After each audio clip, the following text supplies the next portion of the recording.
Pernah kepikiran nggak apa sih yang sebenarnya ada di balik layar birokrasi kita di Indonesia?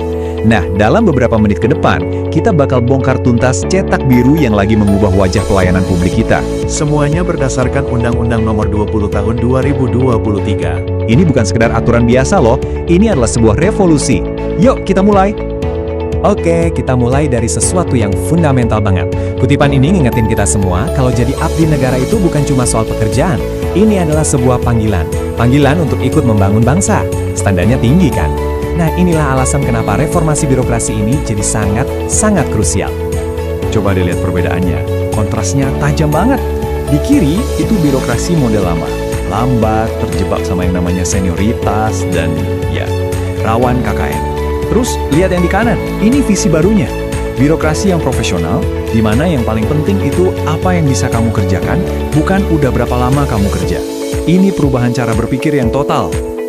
Jadi, siapa sih sebenarnya para pemain utama dalam reformasi ini? Oke, kita mulai dari identitasnya dulu ya. Apa itu aparatur sipil negara, atau yang biasa kita sebut ASN? Nah, ini dia jantungnya.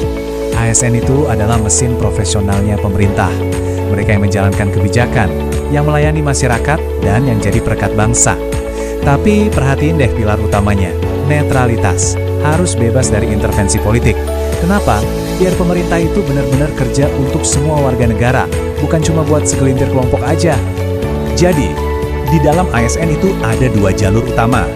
Ada PNS, yang kita semua kenal sebagai pegawai tetap, terus ada juga PPPK, yang direkrut berdasarkan kontrak untuk kebutuhan yang spesifik.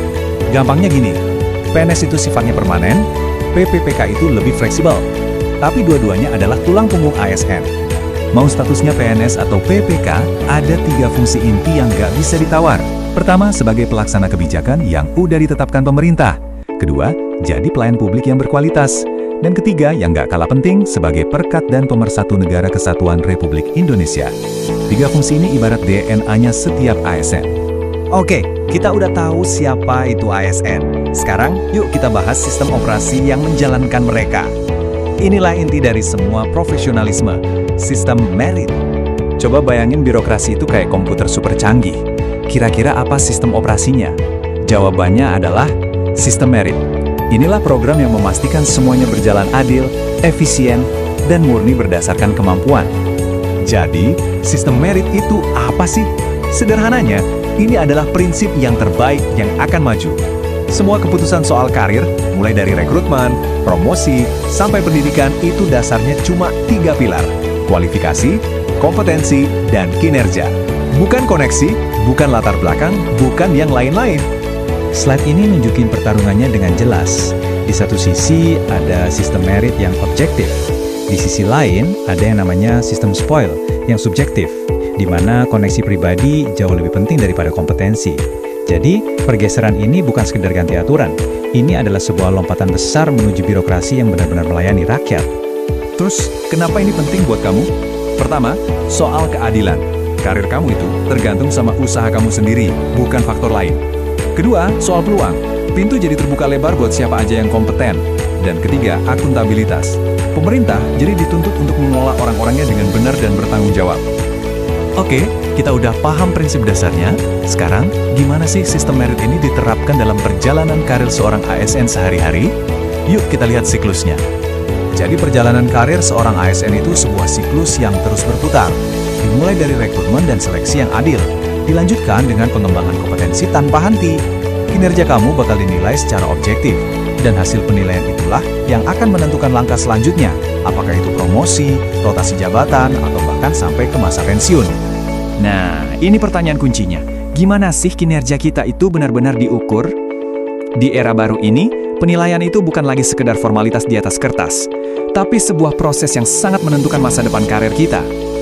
Penilaian kinerja sekarang itu basisnya data, bukan lagi kayaknya atau perasaan.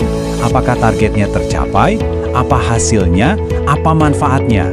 Semuanya harus bisa diukur dan transparan. Dan inilah bagian yang paling penting.